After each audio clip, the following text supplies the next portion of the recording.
Se és unha persoa galega de avanzada idade que vive no exterior e estás a atravesar momentos difíciles, temos unha mensaxe para ti. Non estás só. A Xunta de Galicia ofrece axudas económicas para quen precise de apoio en situacións de precariedade, enfermidade, violencia de xénero ou dependencia. Podes solicitar estas axudas no prazo de 2 meses tras publicarse a convocatoria. Para solicitala, visita as nosas delegacións de Bos Aires, Montevideo ou os centros galegos de Brasil, Cuba e Venezuela. A Xunta de Galicia está aquí para axudarche.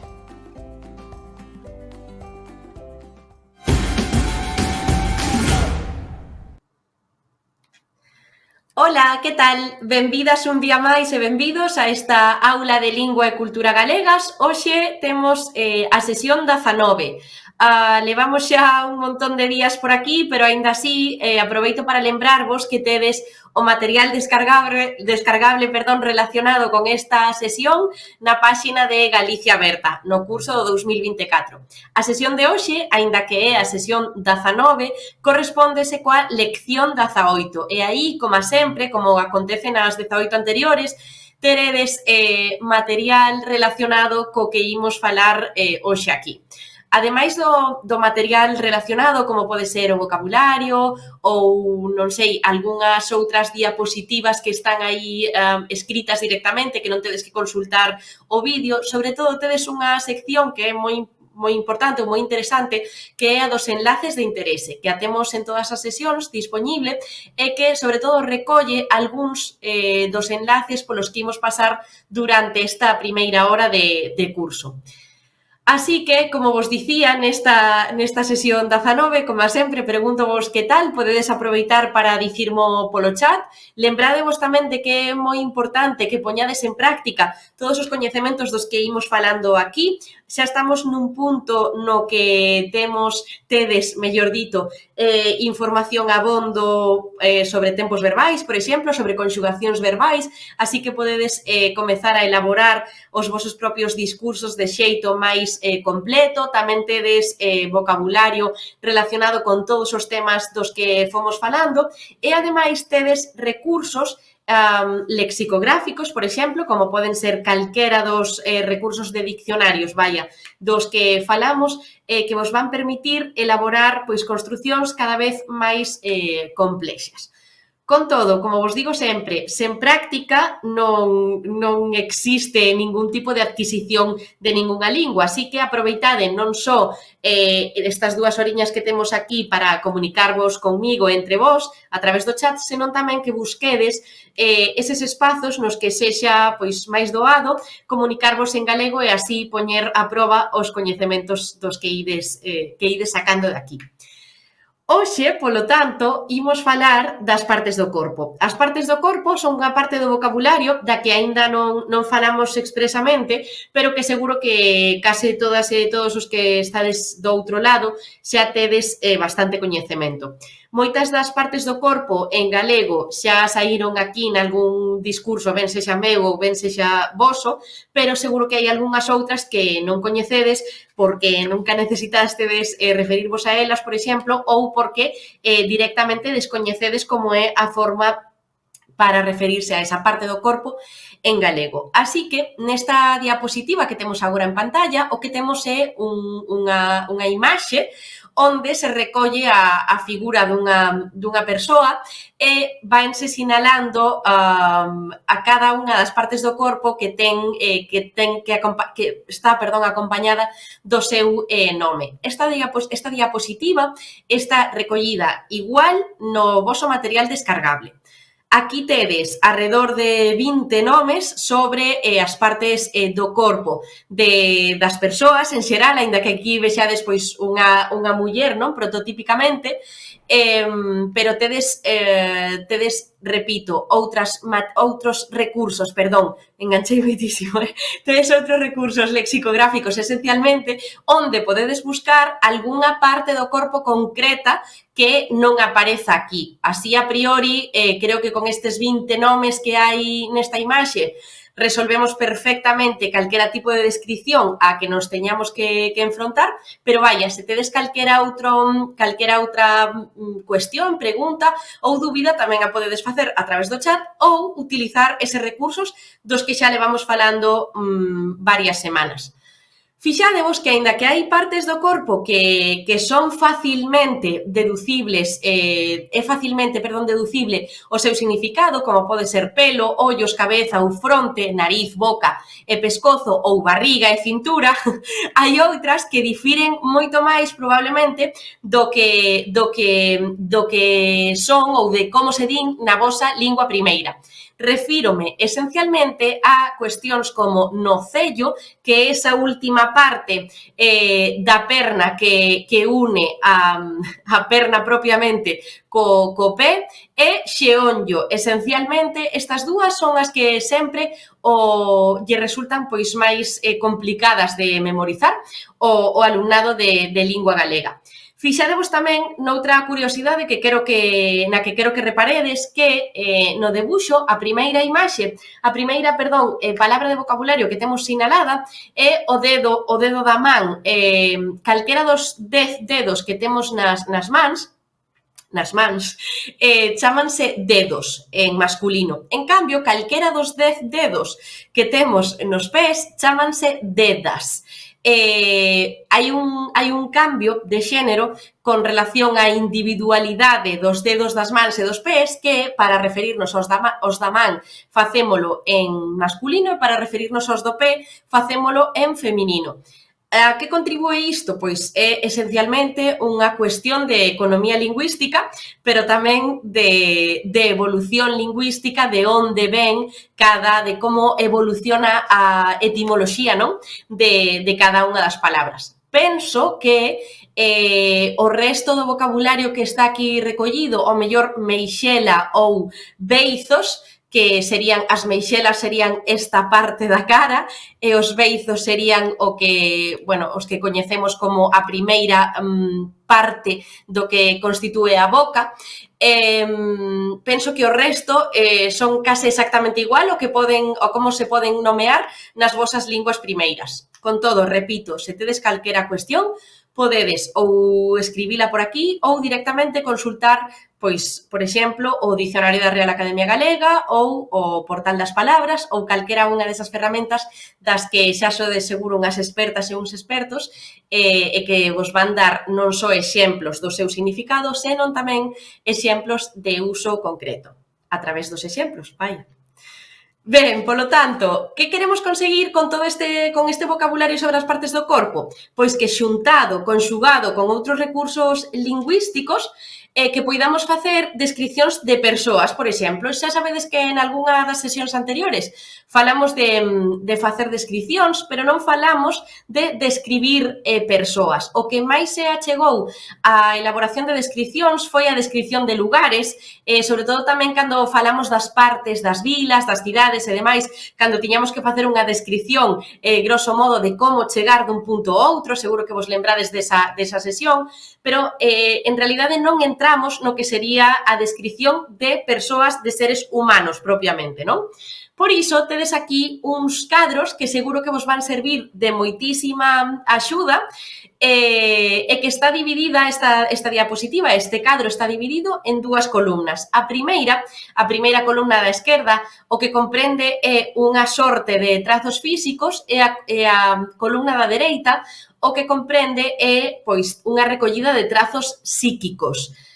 Non tedes que tomar apuntes porque esta diapositiva, igual que a anterior, está recollida exactamente así no voso material descargable.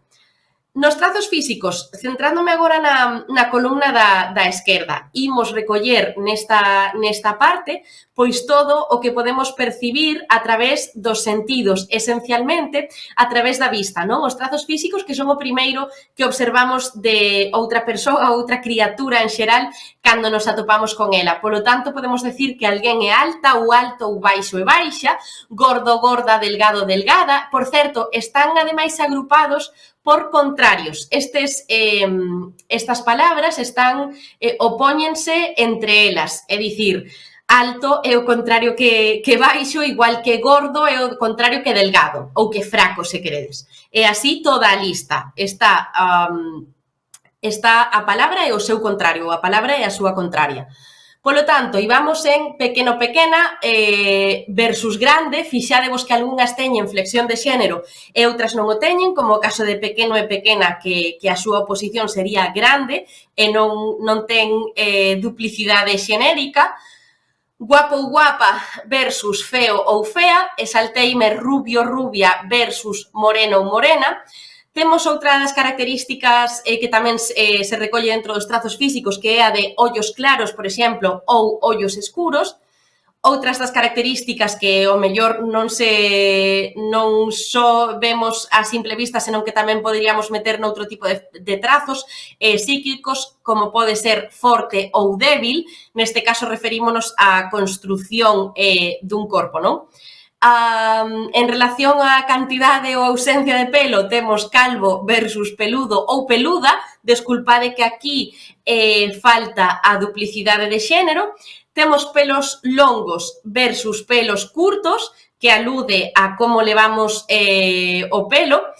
Forte versus escuálido, ou louro, loiro, rubio versus roxo ou versus moreno. Fixadevos que aquí hai diferenzas entre louro, que se pode dicir loiro ou rubio, como tiñamos arriba, rubio, rubia, e contraponse neste caso, nesta última exemplo dos trazos físicos, con roxo. Roxo alude ás persoas que teñen unha cor de pelo que oscila entre a cor vermella misturada con marrón, pero que tamén ten bastantes trazos de rubio. Digamos que os pelos roxos son esencialmente aluden esencialmente a esas persoas que teñen unha cor de pelo entre vermello, alaranxado e outros tons de castaño ou moreno. Por iso, as persoas que teñen esta característica física, dicimos que son roxas. Ben, eso pola banda dos trazos físicos. Se pasamos aos trazos psíquicos, que son unha serie de características que podemos coñecer das persoas cando temos contacto con elas, algunhas podémolas coñecer, podemos acceder a elas con anterioridade e outras con non tanta, pero fixadevos que difiren moito dos trazos físicos, porque os trazos psíquicos non se pode acceder a elas de entrada, non? Así como os trazos físicos sí, os trazos psíquicos non. Aluden a ese mundo interior ou a ese dominio da mente, da personalidade e demais. Polo tanto, se queremos definir ou describir a unha persoa a través dos seus trazos psíquicos, podemos dicir que é paciente ou impaciente. Alguén que ten moita paciencia sería alguén moi paciente, pero alguén que non a ten sería alguén impaciente. Igual que acontecía coa columna da esquerda, neste caso tamén se opoñen tamén son opostas as palabras paciente versus impaciente. É dicir, non pode ser nunca as dúas á vez. No segundo dos trazos psíquicos temos bo ou boa en contraposición con malo ou mala, temos gracioso ou graciosa en contraposición con antipático ou antipática, organizado con desorganizado ou desorganizada, tímida con extrovertida, puntual versus impuntual. Fixadevos que neste caso non hai duplicidade xenérica, ou é dicir, non podes diferenciar o xénero dunha persoa que é puntual ou impuntual, se non cambias o substantivo. Neste caso non temos flexión de xénero. Se seguimos cara abaixo, temos xeneroso, xenerosa versus egoísta. Alguén xeneroso ou xenerosa é unha persoa que non ten problemas en, imaginade, prestar cousas que ten no seu poder para que os poidan desfrutar outras, ou, non sei, ofrecer os seus servizos ou o seu traballo para axudar a outras persoas. Alguén, en cambio, que é egoísta, neste caso de trazos psíquicos, sobre todo, emprégase para persoas as que non lles gusta gastar os seus cartos. Digamos que pola banda de xeneroso ou xenerosa podemos ter un espectro ou unha connotación moito máis ampla que no caso de egoísta. Cando falamos de persoas egoístas, case só nos referimos a cuestións monetarias en moitos dos aspectos. Se seguimos baixando, outros dos trazos psíquicos serían divertido ou divertida versus aburrido ou aburrida. O seguinte que temos é tranquilo ou tranquila en contraposición con nervioso ou nerviosa, que estes non estou parando neles porque imagino que estou imaginando mellor moito, pero imagino que non suscitan ningún tipo de dúbida. Con todo, se vedes que hai algunha das que pasei que non queda claro o seu significado, facedemos saber.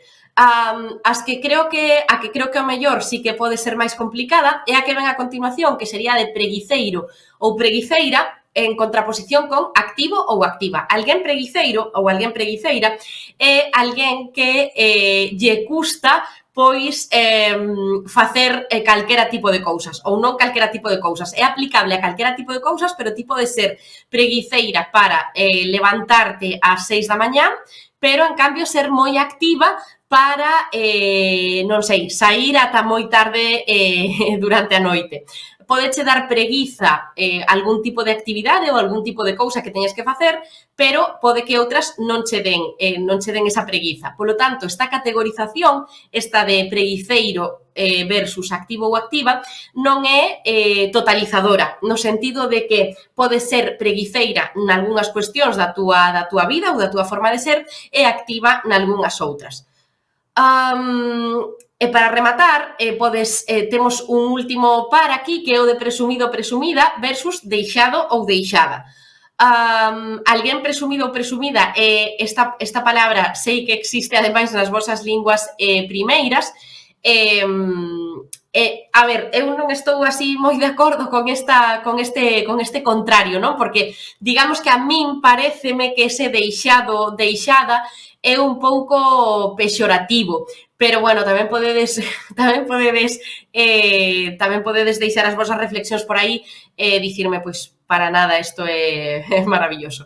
Refírome a que, así como os dicía que nos trazos físicos sí que se trataba de elementos totalizadores, é dicir, ou eras alto ou eras baixo, ou eras, non sei, forte ou eras escuálido, sí que ademais eran un eliminaba o outro, só podía ser unha das dúas categorías.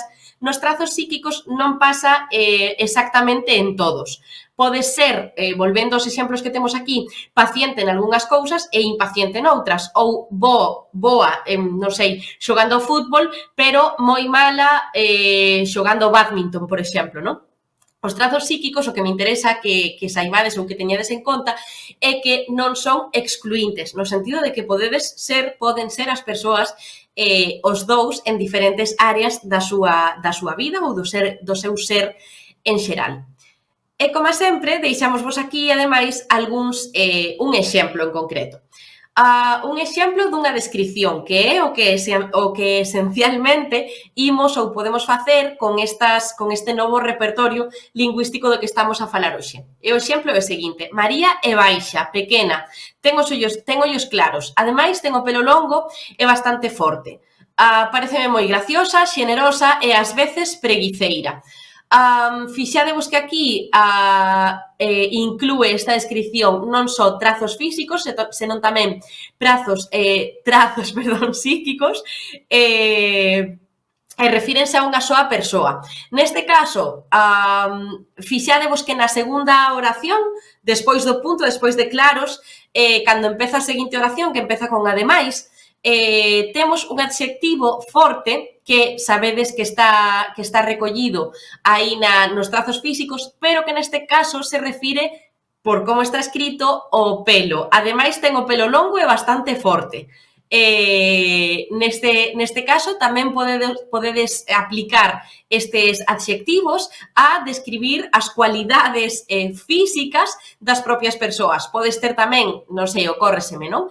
As uñas fortes ou débiles, ou podes ter, non sei, unha pel clara ou máis escura, non? Digamos que os trazos físicos non se rexen únicamente ou non se utilizan únicamente para referirnos ao corpo en xeral, senón que tamén se poden utilizar para certas particularidades dentro das descripcións. Se hai dúbidas con isto, porque teño a mellor a sensación de que fun un pouco rápido, deixade máis polo chat.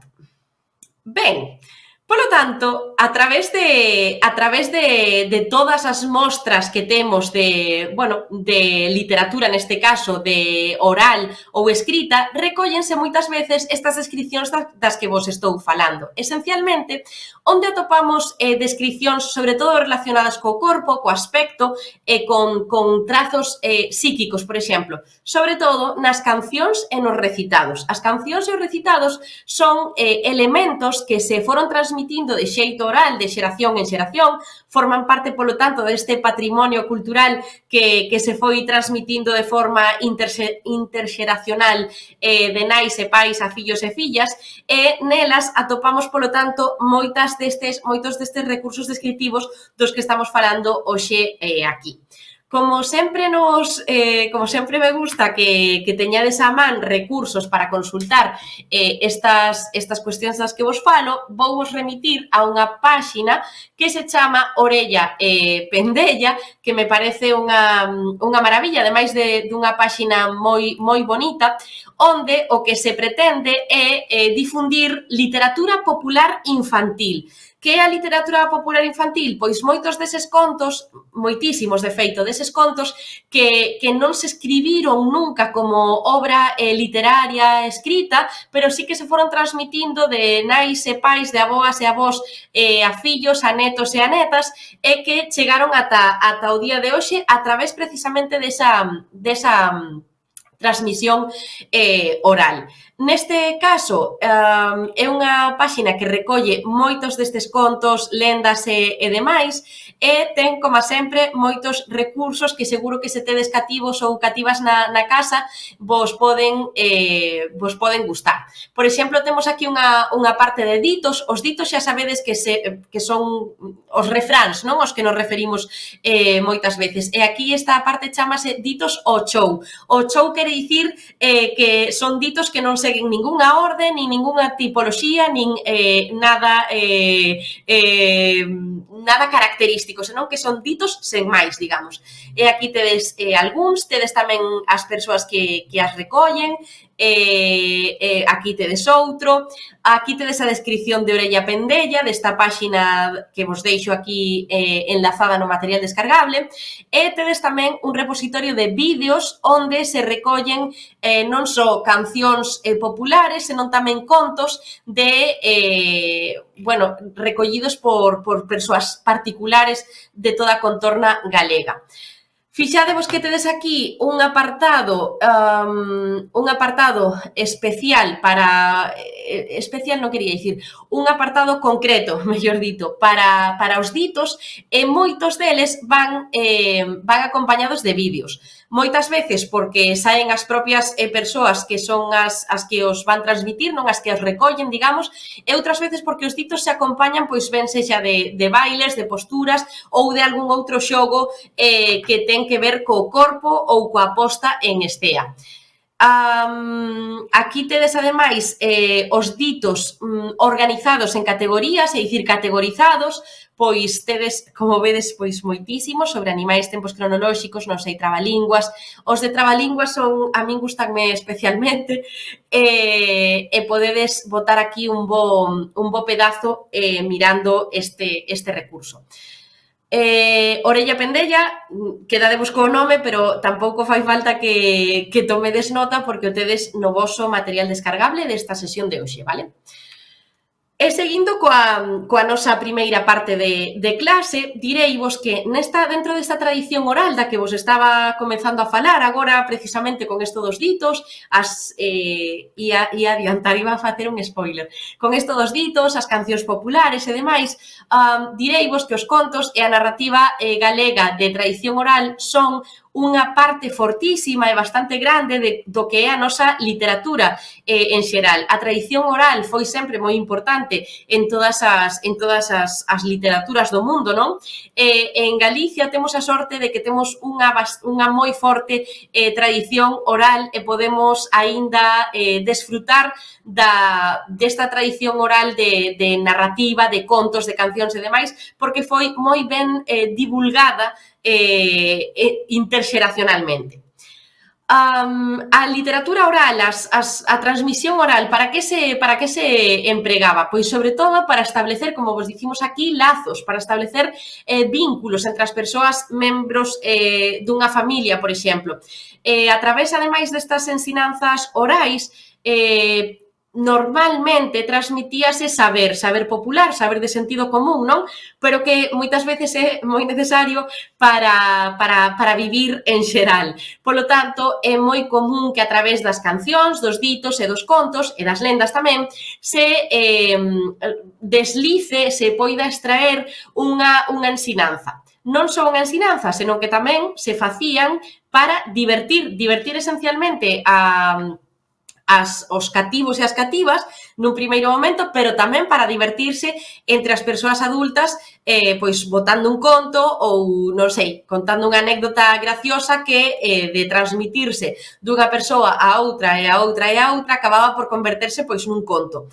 Ás veces, estes contos ou estes ditos teñen un inicio, unha orixe verdadeira, real, verídica, pero outras veces non ten por que ser así. Poden ser contos inventados por unha persoa que se foron transmitindo de xeración en xeración. Obviamente, o que ten a tradición oral é que vai sufrir sempre modificacións, porque non sei se algunha vez xogastedes o teléfono estropeado, a este xogo de que alguén di unha frase no oído da persoa que ten ao lado e vaise transmitindo a través de moitas persoas no oído das persoas que temos ao lado, e ao chegar ao final comparamos que frase chegou coa que se dixo ao principio. E normalmente é un despropósito o que chega ao final.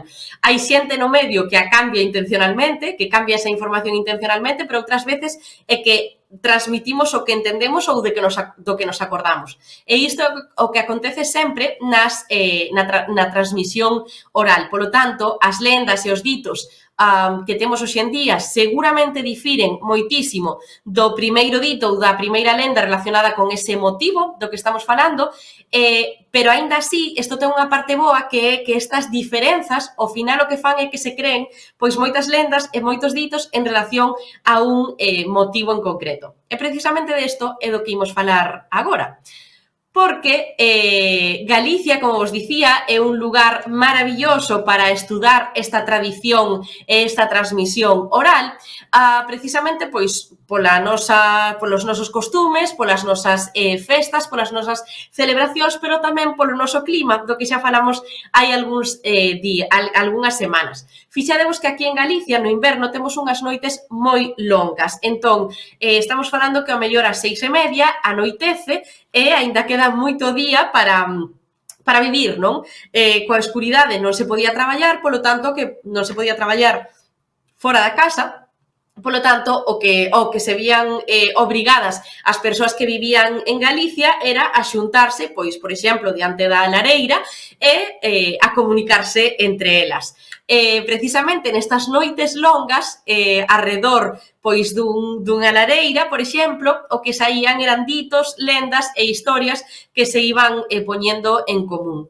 Tamén non só afectaba ou non só foi propicio para isto as longuísimas noites que temos no inverno, senón tamén os días de chuvia, cando non se podía andar, cando non se podía estar fora da casa, pois o que había era un tempo de recollemento que había que cubrir de algún xeito, non? Ben, e aquí lanzamos unha pregunta. Como chegaron ata nós? En realidad esta pregunta xa a resolvín porque xa vos dixen que a principal forma de transmisión deste saber popular é a interxeracional, é a transmisión nas propias casas de nais e pais a fillos e fillas, de aboas tamén e avós. Pero aínda así temos outra vía de transmisión que sería a que se conserva a través das cantigas e tamén a través dos relatos curtos que despois ou a posteriori se foron recollendo de forma escrita tamén. Cando falamos de cantigas, neste caso, a que nos estamos referindo? Pois, como vos digo aquí, segundo a situación ou o escenario ao que nos refiramos, distinguimos desafíos, regueifas, cantigas de pandeiro, cantares de reis, maios e espectáculos escénicos. Fixadevos que, aínda que xa falamos nalgúnha ocasión de cantigas, remítovos ás sesións nas que tratamos a literatura galega. Neste caso, falamos de tipoloxía dentro das cantigas. E fixadevos que hai unha tipoloxía ben diversa, porque podemos falar de regueifas ou de cantigas de pandeiro ou de cantares de reis ata os maios que se utilizaban precisamente para amenizar esa festa que acabamos de pasar agora, hai 20 días xa, que sería a festa dos maios, ou para espectáculos escénicos. A tipoloxía era moi diversa e obedecía esencialmente ao tipo de festa na que se ían botar estas cantigas.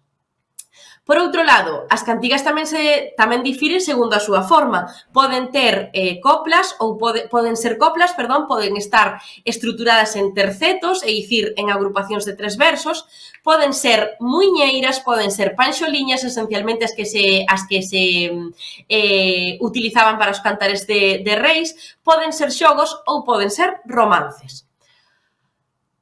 Isto pola parte das cantigas. E agora imos aos contos, dos que xa vos levo falando un anaco. Os contos, que son os contos? Pois, como seguro que xa sabedes, son relatos en prosa, que son moi breves, son ficticios, é dicir, non comprenden unha historia real 100%, aínda que sí que poden ter elementos da realidade, como pode ser un protagonista, e teñen unha inconcreción na caracterización das personaxes, do espazo e do tempo. A que nos referimos con isto? A que podemos ter algúns trazos descriptivos das personaxes, pero non son exactamente personaxes as que lles poidamos poñer, non sei, uns rasgos físicos e psíquicos concretos, senón que son bastante inconcretos. No caso da temática das tipoloxías dos contos, podemos falar de contos de encantamentos, de animais e de costumes. Os contos de encantamentos adoitan ser as lendas das que imos falar tamén hoxe. Nos contos de animais, pois tamén se recolle algunha lenda, pero sobre todo son historias sobre animais e sobre as súas bondades ou non, ou todo o contrario. E nos contos de costumes, normalmente o que se trataba de transmitir a través deles era pois o valor, non, dos costumes dunha sociedade ou o valor dos costumes dentro da sociedade galega concretamente. E por último, chegamos ás lendas. As lendas serían, polo tanto, a diferenza dos contos, un relato breve, tamén como os contos, pero no que interveñen forzas ou personaxes sobrenaturais. É dicir, así como nos contos tiñamos personaxes que non eran moi concretas, aínda que podían basearse nunha persoa que sí que existiu, no caso das lendas, estas personaxes son sobrenaturais, é dicir, non puideron existir nunca, digamos. Ademais, estas personaxes teñen pretensións de verosimilitude e con moita concreción no tempo, espazo e mesmo nos personaxes. A que nos referimos con isto? A que, aínda que sexan personaxes sobrenaturais, é dicir, que a priori, digamos que non puideron existir nunca xamais, como a lenda está tan documentada nun lugar concreto, por exemplo, relacionada pois con unhas persoas tan concretas, tan concretizada no que o tempo se refire, pois ás veces cobran unha verosimilitude que é imposible que teñan. E para falar de lendas, por suposto, traemos as meigas. Seguro que todas as persoas que estades aquí coñecedes un milleiro de lendas sobre meigas ou coñecedes esta figura, non, que se remonta a esa Galicia, non sei, medieval xa, na que se dicía que existían as meigas, que non eran máis que mulleres con poderes sobrenaturais. Como sempre, as lendas recollen historias de meigas boas, digamos, e outras meigas que non eran tan boas. Xa sabedes que temos tamén ditos sobre meigas en Galicia e que forman parte, polo tanto, do noso inventario de lendas populares ás que aludimos aínda hoxe en día, pois para as veces intentar explicar cousas inexplicables, non? É cousa de meigas, por exemplo. Outra das criaturas que serían tamén protagonistas, non? De moitas das nosas lendas serían os lobisomes. Igual o lobisome non é tan coñecido como as meigas, porque, non sei, ao mellor son unhas lendas que como... Isto é colleita puramente miña. Como mellor eran unhas lendas que daban como máis medo, non? Igual son lendas que están máis non sei, menos divulgadas. O caso dos lobisomes, as lendas son infinitas, pero falamos de persoas, homes, nomeadamente, que se transforman en lobos, en homes lobos, por causa dunha maldición. En concreto, hai unha das lendas que a min me gusta, que dicía que... Porque podías transformarte en lobisome pois por unha maldición ou por outras cuestións. Unha desas outras cuestións era que as familias que tiñan 7 ou 9 fillos varóns sen ningunha muller entre medias, dicían que ese último fillo, ese último séptimo ou ese último noveno fillo, era afectado por unha fada. Entón, podía converterse, podía ser obxecto de converterse en lobisome. Ademais, despois xa sabedes que hai moitas lendas relacionadas sobre cando saen ou cando mutan os lobisomes, as súas bondades e menos bondades e demais. Vaya, hai toda unha literatura artellada en relación a esta lenda, da que tamén poderedes saber máis nun dos recursos que vos vou deixar por aquí a continuación. Outra das lendas, o mellor menos coñecidas, tamén serían a existencia destes mouros. Os mouros eran criaturas que, como a palabra etimolóxicamente indica, tiñan a pel escura, eran criaturas que vivían no subsolo. Normalmente, as lendas dos mouros son aplicables a épocas prehistóricas. Sí, son criaturas moi prehistóricas. En este caso, como vos digo, vivían no subsolo e normalmente dedicábanse a traballar os metais. Pois podía ser, non sei, minaría, orfebrería, etc. A lenda dos mouros que di que normalmente os mouros o que gardan, precisamente por esta súa relación cos metais, o que gardan serían tesouros. Polo tanto, non teñen unha connotación mala como seres que vayan atacar a ninguén, pero sí como recollidos, non? Como que están aí escondidos e que se ao mellor atopas un tesouro soterrado debaixo da terra, igual estaba sendo custodiado por un destes mouros. Fixadevos que, xa que estamos falando sobre isto, a palabra mouro deu, ademais, non só deu lendas na nosa tradición oral e tamén escrita posteriormente, senón que tamén se ve reflexado na toponimia de Galicia, en lugares como o Chan da Moura, por exemplo, ou outros moitísimos que non sei, Eira dos Mouros, por exemplo. Outros moitísimos exemplos que tedes arredor de toda a toponimia galega. Con todo, sabedes que tedes un recurso para buscar toponimia que vos vai ser moi de utilidade se queredes, non sei, cartografar ou facer un mapa sobre a palabra mouros na toponimia galega. E chegamos a Santa Compaña, igual unha das, non sei, das lendas máis coñecidas, a procesión da Santa Compaña ou a Santa Compaña en realidade, de Santa tiña pouco, non? En realidade é unha lenda de orixe pagán, que o que di é que pois se trátase dunha procesión de ánimas que se atopaban técnicamente no purgatorio e que saen pois todas as noites, e se atopan con alguén, pois collen a ese alguén vivo e castígano a vagar diante da Santa Compaña pois cunha cruz, cun caldeiro con auga bendita e ten que sair todas as noites a facer este tránsito pois buscando a outras persoas. Hai moitos finais, non? Hai moitos finais, non. Hai moitas lendas relacionadas coa Santa Compaña. Dicían que se non querías se non querías que a Santa Compaña te collera, como este home que tedes aí na imaxe, o que tiñas que facer era ou pintar un círculo no chan e meterte dentro ou poñerte boca abaixo. Entón, igual a Santa Compaña pasaba de longo, se tiñas sorte. Con todo, a Santa Compaña supostamente daba sinais de que ia pasar, porque técnicamente debera cheirar a cirio, a vela, a cera de vela queimada, e ademais dicían que din todas as lendas que antes de que a Santa Compaña chegue, pois que calan todos os ruídos que haxa de animais ou de calquera outra, non sei, calquera outro ruído, como pode ser, non sei, o vento, paran, cesan en seco e pasa a Santa Compaña, polo que había sinais, digamos. Evidentemente, unha das cuestións polas que se introduciu esta lenda da Santa Compaña sería a de non andar, non deambular, non, polos camiños ou polos lugares de noite, pois porque era algo perigoso.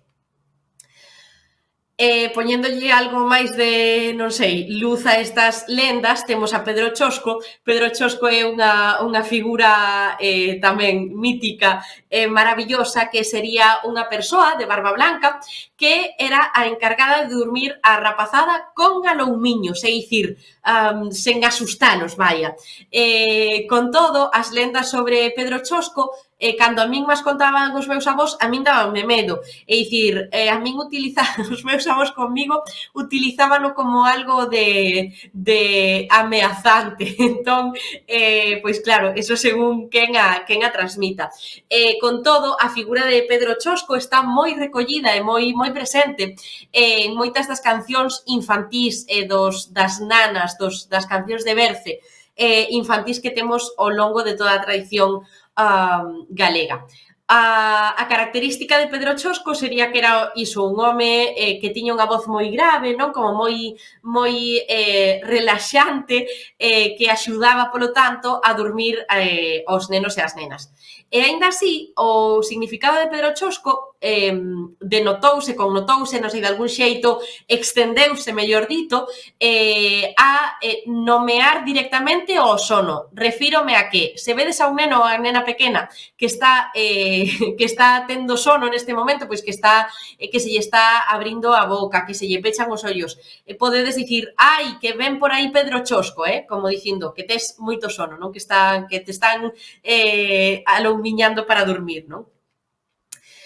E xa estamos chegando ao final destas lendas e falamos da velaíña. A velaíña tamén é unha das figuras míticas que fai alusión a unha bolboreta que pode ser de diversas cores, pero que se nos aparece de noite, de noite, pode ser nos soños tamén se queredes, e que anuncia boas ou malas novas. Como se sabe se anuncia boas ou malas novas?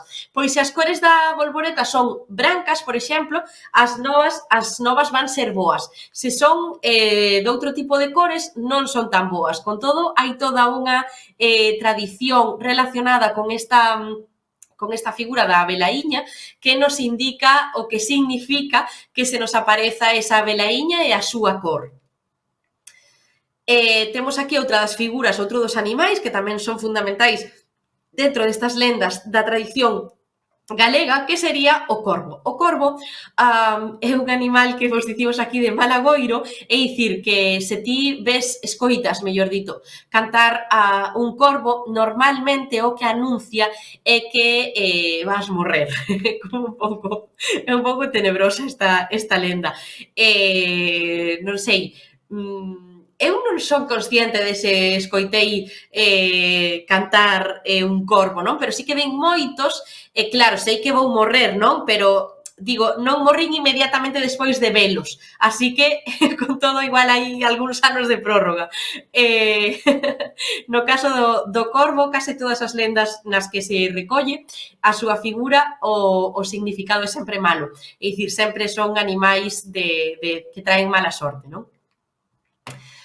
E como os dicía, para coñecer máis e mellor sobre estas lendas galegas das que vos estou falando, deixamos vos a páxina de Galicia Encantada. Esta páxina creo que é unha das mellores páxinas que vos imos deixar aquí, e o que se recollen son centos de lendas galegas recollidas tamén por persoas que aínda as conservaban na súa familia, na súa tradición e demais.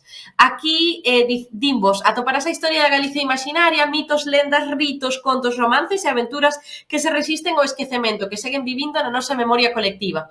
Tedes aulas, fixadevos aquí, tedes ademais un repositorio de vídeos en cada unha, tedes, isto gustame moitísimo, o dicionario dos seres míticos galegos, fixadevos que tedes aquí toda a explicación, 710 entradas, temos mitoloxía para dar e para regalar, tedes tamén, non sei, lendas sobre toponimia, tedes moitísimas. Despois, se queredes na segunda parte, podemos ver algunhas destas, porque, como vedes, temos moitísimas.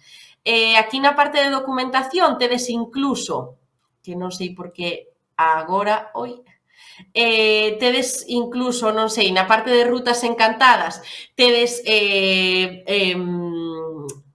como se di, información, historias sobre lendas que recollen lugares concretos, como pode ser a portada da Capela de San Roque de Melide, é unha historia que é maravillosa, eu lina antes, ademais, tedes outra sobre a comarca do Deza, non sei, tedes roteiros, este roteiro que está en Cerdedo tamén está moi ben, ten, por suposto, unha lenda arredor de sí, recomendovos moito que pasedes por esta páxina, porque está moi interesante. E aquí tedes, ademais, outro enlace, que tamén o tedes recollido no voso material descargable, que é un enlace a esta serie Lendas Vivas, que ten un total de, non vos quería mentir, pero 27 episodios, non sei, 27 vídeos, vexo por aquí, que son o que é unha serie, non? Que a través das lendas que se recollen en Galicia vai pois contando unha historia entretecida con estas lendas. Se queredes, ademais, unha serie en galego relacionada con motivos lexendarios, pois aquí tedes unha que podedes ver en aberto e en galego. Estou indo un pouco rápido porque chegamos á miña parte favorita, o apunte gramatical. Neste caso, hoxe imos vos falar do pospretérito. Vedes que temos leria para falar de lendas, pero agora imos falar un pouco de gramática. Fixadevos que outro día tamén falamos de tempos verbais e, neste caso, imos falar dun que nos quedaba, que sería o pospretérito. Como sempre, collemos os mesmos verbos para a primeira, segunda e terceira conxugación e o que vos damos aquí son as desinencias. Como sempre tamén, esta información tédela no voso material descargable, así que non sufrades se pensades que algunha das desinencias vos quedou sen anotar. Co verbo andar, primeira conxugación, engadimos, as seguintes desinencias: aría, arías, aría, aríamos, aríades, arían, e temos o que nos queda por aquí. Temos tamén a segunda conxugación que muda ese A por un E, ería, erías, ería, eríamos, eríades, erían. E temos a terceira conxugación, que este verbo, como vedes, é facilísimo, porque volve mudar o E polo I. Iría, irías, iría, iríamos, iríades, irían. Só quero que prestedes atención que na cuarta e na quinta persoas, ou na primeira e na segunda do plural, o que facemos é que non desfacemos ese ditongo, polo tanto, non poñemos acento en ningunha das tres columnas. Polo tanto, quedaríanos na cuarta persoa andaríamos, barreríamos ou viviríamos, na seguinte andaríades, barreríades ou viviríades, e despois sí que mantemos sí que desfacemos ese ditongo. Sei que o mellor a tendencia é dicir andaríamos, pero non levan acento, andaríamos. Usos. O primeiro, estou indo moi rápido. O primeiro uso do pospretérito é o de formular hipóteses. É dicir, cando queremos falar de algo que é hipotético, é dicir, que non é fixo que suceda, que pois necesita dunha condición para se dar, por exemplo, formulamos unha hipótese. En este caso podemos dicir cousas como non veu por aquí, iría de viaxe. Fixádevos que o que tedes aquí nestas tres conxugacións é, efectivamente, sempre a formulación de supostos, non? Que poden pasar ou que non poden pasar. Normalmente, esta formación de supostos, esta utilización para falar de hipóteses, fínguese ou ten que ver cunha condición previa, non? Se se cumpre algo así, pois pode pasar isto. Ten un tinte condicional, non? É precisamente ese un dos seus principais usos, a formulación de hipóteses. Pero non só é este un dos seus usos principais, senón que tamén se utiliza para falar de situacións imaginarias. E por iso traemos tamén hoxe relacionado con estas lendas e contos dos que vos estiven falando xa 49 minutos. Para situacións imaginarias, pois, exemplo, para situacións que poderían pasar, pero que son unha imaginación, non? Que non son unha verdade, que non son nin sequera unha hipótese real, non? Que son un escenario imaginario. Exemplo, se puidese, dedicaríame a viaxar. Vese que esta persoa, polo que sexa, non pode dedicarse a viaxar. Pero se puidese, se no caso hipotético de que puidera, ou puidese neste caso, dedicaríase a viaxar. Por que non é unha hipótese, é unha situación imaginaria? Bueno, direivos, descansade, porque tanto as hipóteses como as situacións imaginarias son facilmente misturables, é dicir, eu incluso diría que as dúas son formulacións de hipóteses, pero, como sempre, hai un pequeno matiz, que sería que as formulacións de hipóteses son máis certas ou teñen máis papeletas de se cumprir que as situacións imaginarias. Digamos que quen emite este enunciado, se puidese, dedicaríame a viaxar, pois polo que sexa, por motivos de forza maior, non vai poder viaxar. É unha situación imaginaria case imposible de que aconteza. Pois non sei, por que sexa, porque, non sei, todos os supostos que se me ocorren son catastróficos, como sempre. Así que mellor paso de seguir aderezando o exemplo. Outro dos usos deste pospretérito sería o de dar consellos. Cando imos ofrecer un consello a alguén, cando imos dar un consello sobre algo, tamén utilizamos sempre o pospretérito. Neste caso, o exemplo que tedes aquí é no teu lugar, ela iría máis cedo. Perdón, é que na sesión anterior, vou non explicar porque ao final estou rindo eu sola deste lado do ordenador, isto está quedando como moi psicótico, non? É que na sesión anterior puxemos uns exemplos para falar das perífrases que eran todos moi catastróficos. E vinme identificada como no meu modus operandi, no meu modo de facer, como persoa que sempre pon exemplos terribles, non? De mortes, de atropelos, de amputacións, e xa me estaba vendo nestes exemplos das situacións de roubos tamén grazas, neste caso das situacións imaginarias xa me estaban vindo un montón de supostos terroríficos, entón, pois, por eso eran as risas. Vale, dicía que o terceiro dos usos do pospretérito sería o de dar consellos. Neste caso, o exemplo que temos aquí, bueno, pois eu que sei, no teu lugar, ela iría máis cedo, pois é un exemplo que sí, claro, recolle un consello, pero mellor non é tanto comprendido como consello como, non sei, eu de ti levaría un paraugas, ese sería máis prototípicamente un consello, non? E, por suposto, se levaría un paraugas e se levaría un pospretérito. Eso sí que efectivamente é un consello prototípico. O cuarto dos usos do pospretérito sería o de opinar sobre condutas ou acción. Exemplo, elas nunca chegarían tan cedo. Efectivamente, aquí o que se recolle é a opinión sobre unha conducta ou acción de alguén. Elas nunca farían isto. Eso sería tamén a opinión sobre unha acción que realizou alguén. E tamén o utilizamos para pedir cousas con cortesía, para solicitar elementos, cousas, non sei, calquera elemento que se vos ocorra, pero con cortesía. Exemplo, poderías darme 1 kilo de mazás? Obviamente, a quen lle pedimos, obviamente nos pode dar 1 kilo de mazás, pero en lugar de dicir dasme 1 kilo de mazás, por favor, que tamén estaría correctísimo, se queremos utilizar outra fórmula diferente co pospretérito, o que dicimos é, poderías darme 1 kilo de mazás. E, por último, utilizamos o pospretérito para propoñer algo. Acompañaríasme á praia? Neste caso tamén se esconde un pouco de cortesía por aquí. Sobre todo cando nas propostas se pode recoller, mellor dito, unha resposta que pode ser ambigua, que pode ser negativa, perdón. Acompañaríasme á praia? Non sei, ao mellor dinche que sí ou ao mellor dinche que non, depende.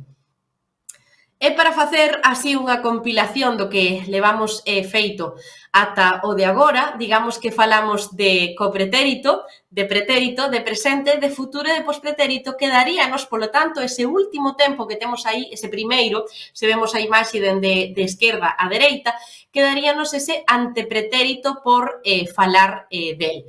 Pero para que vos fagades unha imaxe, falamos de copretérito o outro día, falamos tamén de pretérito, de presente falamos aí xa moitísimo, de futuro tamén falamos aí moito, e hoxe estamos precisamente nese punto da dereita de pospretérito, que se trata do punto dos verbos en indicativo máis alonxado da realidade. De algún xeito é un tempo con bastante carga hipotética, precisamente por todos eses usos nos que se debe utilizar.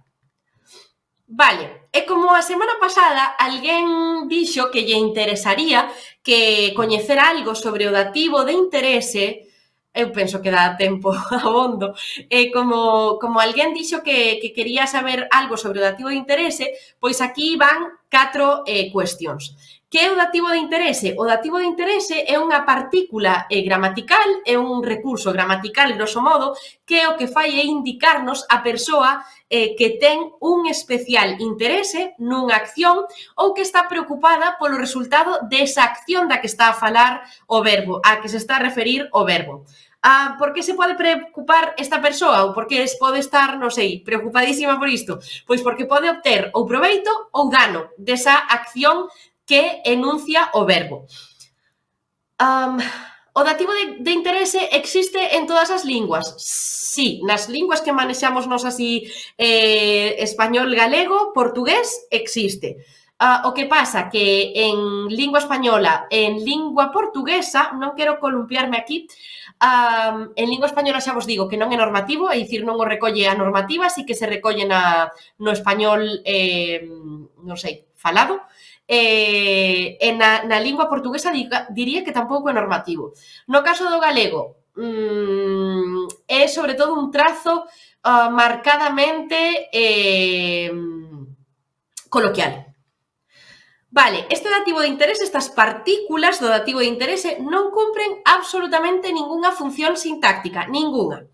E como se materializa nas oracións? Pois a través das mesmas fórmulas que as do complemento directo. Estas formas, xa sabedes, me, che, lle, nos, vos, lles, é dicir, o singular máis o plural, non se separa como complemento indirecto, senón que se analiza dentro do propio verbo. Non cumple, polo tanto, como vos dicía arriba, ningunha función sintáctica concreta. A posición na que se utiliza este dativo de interese dentro das oracións segue as mesmiñas normas de colocación que o pronome átono. Para saber as normas de colocación do pronome átono, remito vos a sesións anteriores, onde creo que a través dunha fórmula moi sinxela, da que podemos tamén falar, se queredes, na seguinte hora, podemos distinguir cando poñemos anteposto ou cando poñemos posposto. Quedadevos con que este dativo de interese non ten función sintáctica concreta, son para manifestalo gramaticalmente, utilizamos as fórmulas do complemento indirecto que xa coñecedes, e utilízase igual que o pronome átono. Exemplos, polo tanto, de dativo de interese. O neno non me come nada. Puxeno en negras, pero igual non se aprecia moito. Neste caso, a oración que temos aquí é facilmente suprimible, ese me. O neno non come nada, pero ao introducir este dativo de interese non me come nada, o que queremos dicir é que eu, persoa que enuncia, estou preocupada pola pouca inxesta de alimentos desta persoa, que normalmente o que nos indica este me é que se trata, pois, non sei, do noso fillo, do noso neto ou do que de alguén de parentesco moi cercano, e por iso estamos preocupadas, neste caso ou preocupados. Este me o que fai é centrar esta acción do verbo da que vos falaba na diapositiva anterior no interese precisamente da persoa que o enuncia. Pero fixadevos que se o suprimimos, o neno non come nada, non perdemos significado dentro da frase. Sí que perdemos unha partícula de proximidade ou de afecto ou de preocupación. É precisamente iso polo que se emprega o dativo de interese. Mais exemplos? Morreunos o can. De novo puxeron negras, pero non sei se o apreciades ben. Poderíamos quitalo e dicir morreu o can, e significaría o mesmo, é dicir, o can deixou de respirar, pero neste caso poñemos morreunos a nos, o noso can.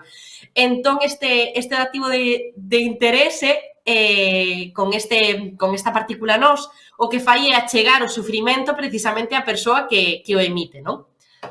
Outro dos exemplos, fágame caso, haille moita necesidade de traballo. Neste caso tamén o podemos eliminar, dativo de interese é facilmente eliminable, fágame caso, hai moita necesidade de traballo, pero aquí o que facemos é que como que a forza do hai necesidade de, esta forza do hai necesidade de algo, recae sobre a persoa que escoita. Fixadevos porque este é un pronome de terceira persoa. Haille moita necesidade de traballo. Que significado nos achega aquí? Pois que a esa persoa que lle dicimos, fágame caso, haille moita necesidade de traballo, esa persoa que lle dicimos ten man ou pode ofrecernos traballo, non? No momento, no lugar no que estamos.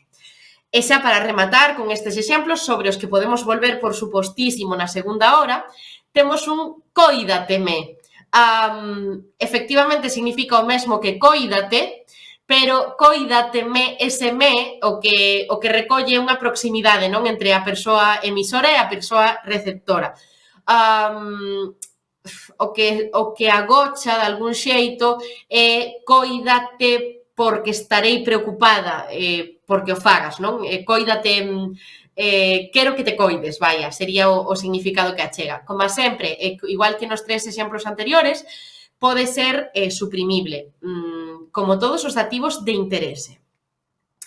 E para rematar, como sempre, un libro. E como hoxe, falamos de descricións, tamén falamos de partes do corpo, e demais, ocorreuseme que non había obra mellor que esta que tedes aquí, que seguro que coñecedes, pero para quen non a coñeza, é unha recomendación maravillosa, das mellores que vos vou facer seguro, que é o libro O porco de pé, de Vicente Risco. Seguro que a Risco o coñecedes, por motivos evidentes, e seguro que a obra, o mellor, tamén a coñecedes, pero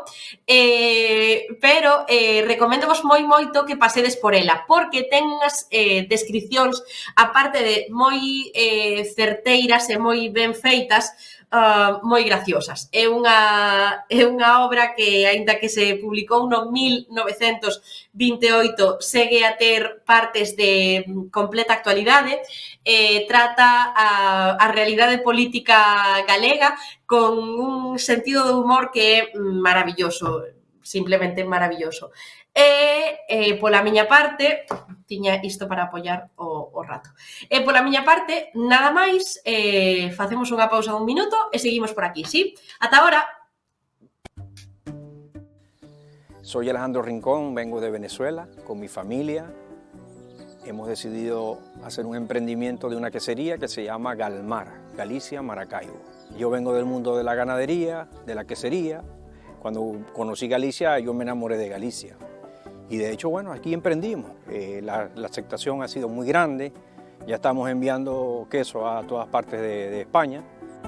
Animo a todo aquel que quiera emprender que lo haga. Si confías también en la profesionalidad de lo que tienes, de lo que quieres ofrecer, pues hazlo lo mejor posible. con amor, con cariño, con empeño.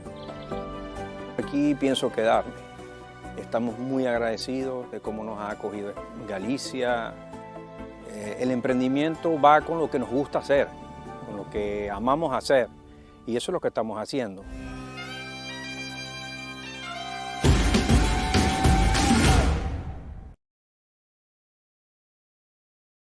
Que tal esta primeira parte? Eu notome como un pouco acalorada, igual fun moi rápido nalgunhas cousas. Se así o considerades, decidemo que podemos volver sobre elas. Con todo, agora pasaremos a ver o que estivestedes escribindo polo chat, pero interésame que me contedes tamén como celebrastedes o Día das Letras Galegas, que sabedes que nos vimos o martes pasado, e a celebración das letras foi o venres, e sei que había por aí grandísimos eventos, algúns de 3 días de duración, que me interesa moito que me fagades unha review desas a través do chat.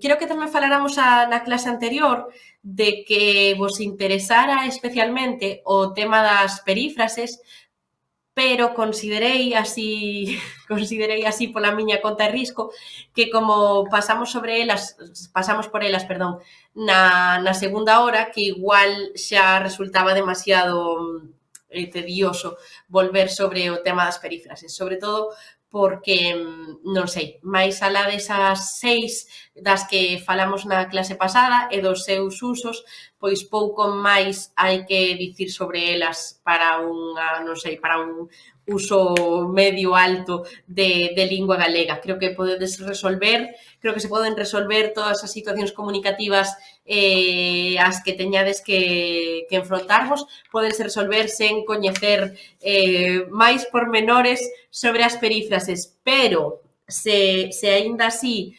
estades interesadas e interesados en seguir profundando sobre calquera tipo, calquera contido gramatical do que falamos aquí, facedemos saber, igual que aconteceu co dativo de solidaridade. Vale, temos algunhas cousas polo chat? Vale, temos creo que unha persoa nova por aquí, así que boas tardes. Boas tardes para ti. Boas tardes, disnos, de Paraná, Entre Ríos, Argentina. Primeira clase para min. Ainda non sei como se di en galego. Fíxate que che fixe, benvido. Benvido ou benvida. Fíxate que fixen unha especie de traducción automática así un pouco trapalleira. Así que, pois, nada, diríalo, resolves moi rápido dicindo primeira clase para min. Fíxate que aproveito o teu comentario para dicirche que, seguro que xa escoitaches antes, pero na web de Galicia Aberta tes un repositorio de todos os vídeos que levamos feito ata o día de hoxe. E falamos precisamente nunha das sesións sobre os numerais, ordinais e cardinais. Así que aí hai información para dicir primeira clase para min. Perdón, que non o dixen. A parte dos vídeos, é dicir, destas sesións que están sendo gravadas as 2 horas, a parte dos vídeos tedes un PDF descargable que corresponde con cada unha das semanas de curso, que ten a información máis relevante, que eu vos digo aquí, está condensada aí no PDF. E se vedes, non sei, que falta algo, que algo debe ser rematizado noutra das clases, tamén traedeo que pasamos sobre ele.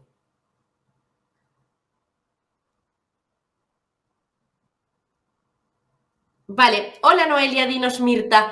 Residentes de Outes en Buenos Aires, saúdante. Vale, eu tamén vos saúdante, efectivamente. Neste caso, neste caso diría saúdante.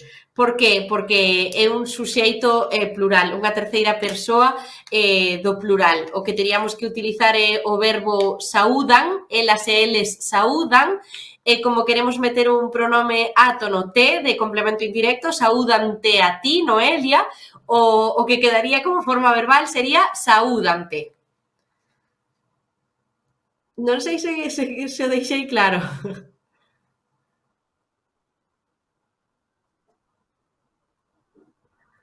Vale, dime que vos preguntaron a través do chat por lendas, contos e demais que coñecíades. E aquí contéstanos que la de, supoño que, non sei que lenda é esta. Igual pode ser o lobisome, non sei, pero non me interesa que me, interesa moito que me digades a criatura mitolóxica, non? Ou a criatura protagonista da lenda, pero que me contedes, porque que escribades, non sei, 4 highlights sobre a lenda en sí. Digo porque, por exemplo, no caso de Galicia, agora podemos pasar podemos volver, perdón, sobre a páxina das lendas que vos dicía antes. No caso de Galicia, as nosas lendas teñen as súas homólogas noutras tradicións, como pode ser moitas veces no caso de Asturias.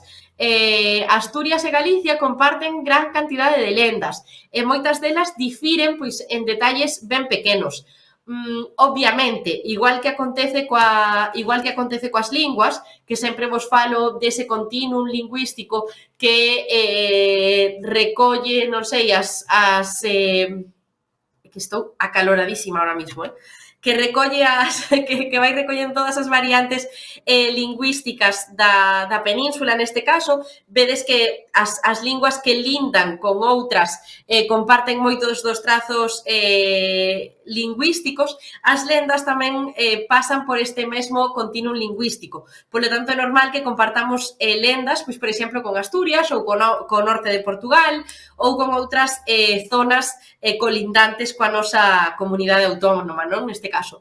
E, por suposto, que como persoas que vivides na Galicia aberta, seguramente tamén compartamos moitísimas lendas e protagonistas destas mesmas lendas.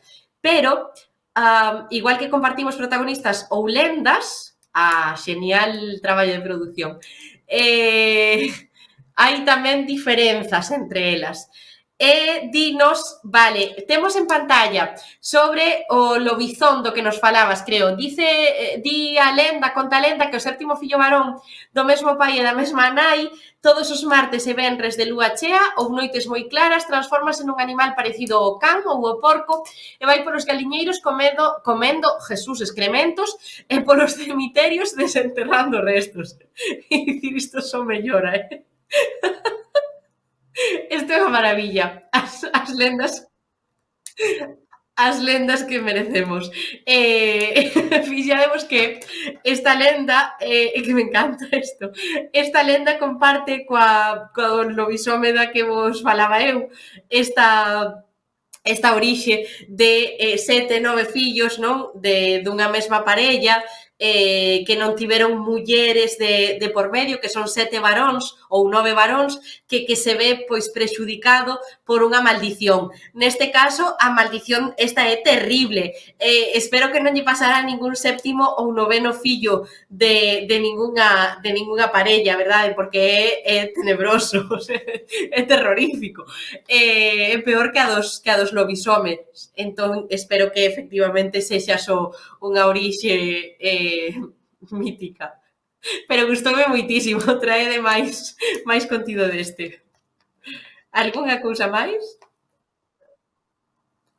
Vale, dinos, Carmen, contáronme as chaves de Bascuas, cando menos portáronse mal. Fíxate que eu esta non a coñezo, pero seguro que temos información non só en internet en xeral, senón tamén nesta páxina que vos deixaba por aí, a de Rutas Encantadas, que despois, iso, podemos consultala, as chaves de Bascuas. Vale, creo que aí imos poder ver agora todas xuntas.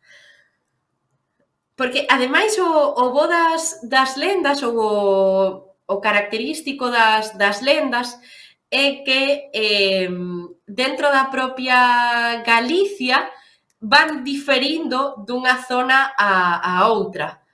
En este caso, temos aquí, vale, unha descripción do que sería unha curtametraxe, non? Que se fixo sobre...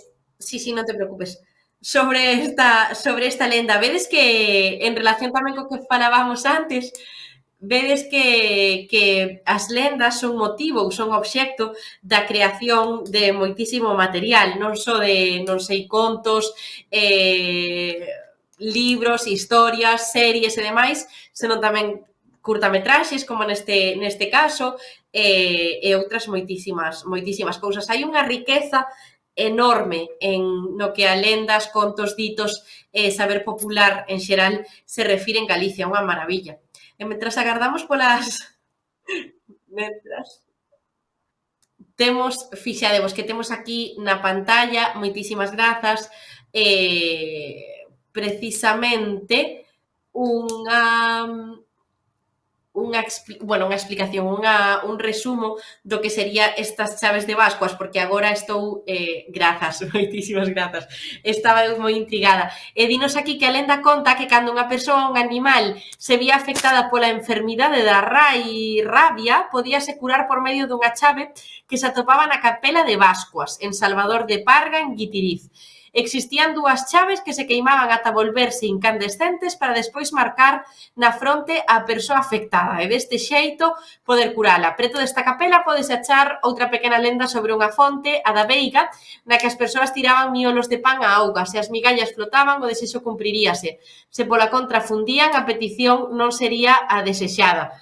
Isto é maravilloso tamén. Esta gustoume porque, a ver, non é moi catastrófica, non? Xa, a verdade é que... Sí, a verdade é que é un pouco terrible, sí. Xa vemos que todas as lendas, ou a maioría das lendas, son terroríficas, En realidade, se pensades en como se xestou toda esta tradición do saber popular a través de contos, lendas e demais, que o principal obxecto para as transmitir era, sobre todo na infancia, os principais suxeitos, non? Para os que aos que se lles transmitía esta información era especialmente a infancia, a verdade é que é algo terrorífico, porque é que o que conseguían, non, era que lle tiveras medo a todo, máis que alimentar unha mente supersticiosa ou unha personalidade supersticiosa, o que farían é que foras unha persoa como moi medosa, non? Tamén, claro, este tipo de técnicas afastaban aos cativos do perigo, moitas veces, non?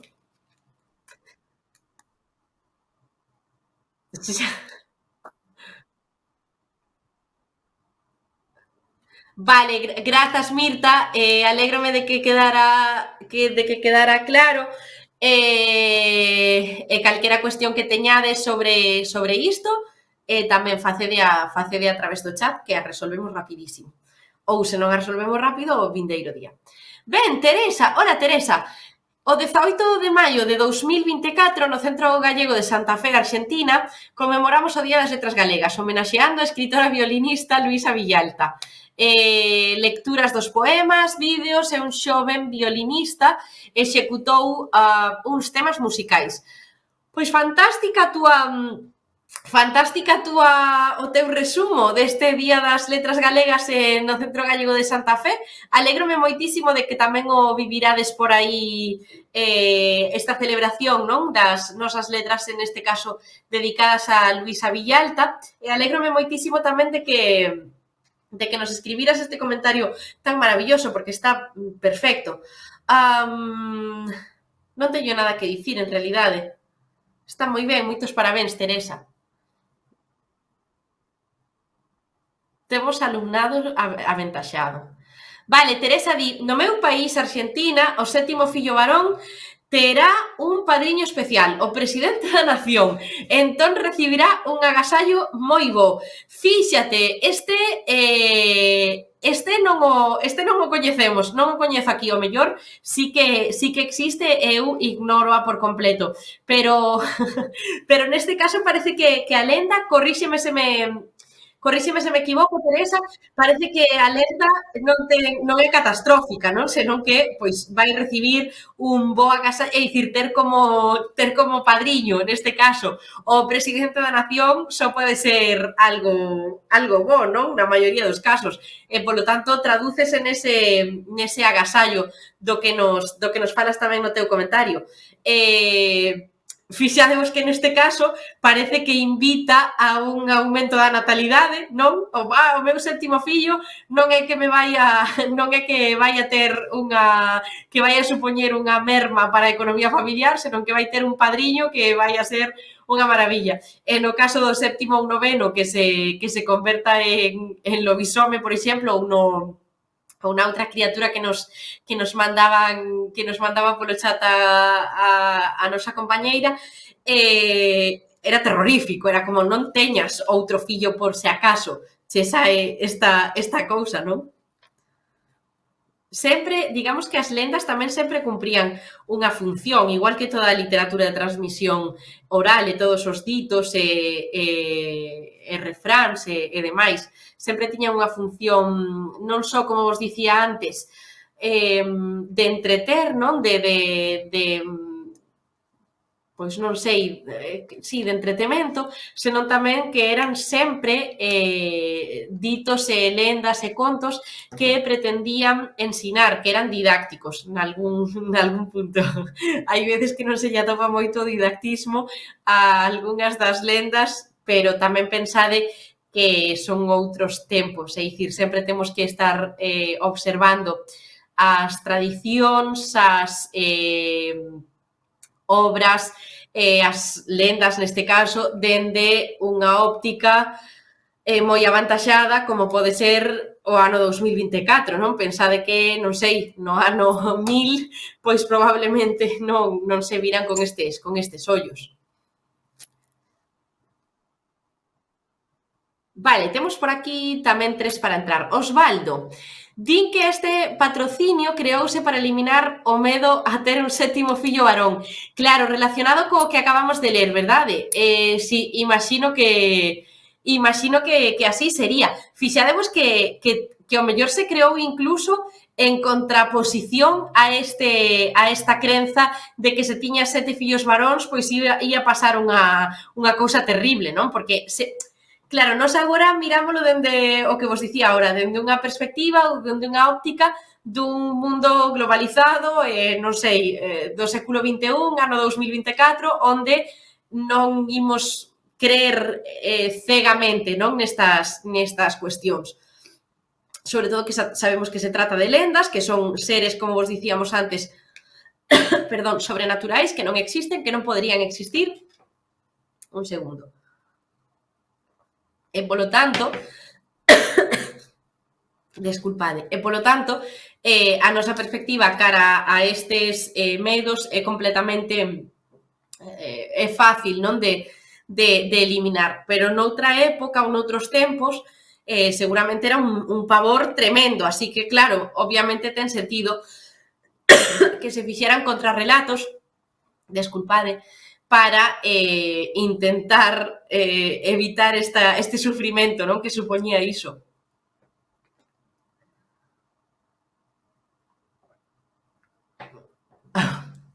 Vale, o problema é se che gusta o presidente, claro, se che gusta ou se non che gusta, sobre todo, non? Digo, non sei, ao mellor non te referías a iso. Fíxate que falando de cuestións de lingua, aquí o que teríamos que utilizar é un che en lugar de un te. E se che gusta, porque facemos alusión a ese a ti, se che gusta a ti o presidente. Sobre o te e o che, creo que falamos brevemente en algunha sesión, pero sí, falamos en algunha sesión. Non vos podo dicir exactamente en cal, pero ao mellor podemos volver sobre te e che tamén, queda aquí anotado para recapitular. Algúnha cousa máis? Teresa, ás veces os agasallos son bolsas para estudar no futuro, cousas así, carai, que maravilla, non? Pero unha pregunta, isto cumpriso algunha vez, é dicir, o presidente da nación algunha vez os séptimos fillos varóns de familias tiñan bolsas para estudar no futuro? Pregunto, claro, entendo os agasallos, sí, é unha... supoño que será unha orixe de lenda, pero que ao mellor ten algún tipo de materialización nalgúnha lei, invéntoma por completo, que di, igual que as familias numerosas, pois teñen, non sei, algún tipo de dispensa de pagar algunhas taxas, pois que as pagan máis reducidas. Sí, vale, perfecto. Efectivamente era isto que me refería. Xenial, pois mira, se esta lenda que nos traes, Teresa, que tiñan a orixe popular, acabou por materializarse no benestar de algunhas familias, pois isto é maravilloso, non?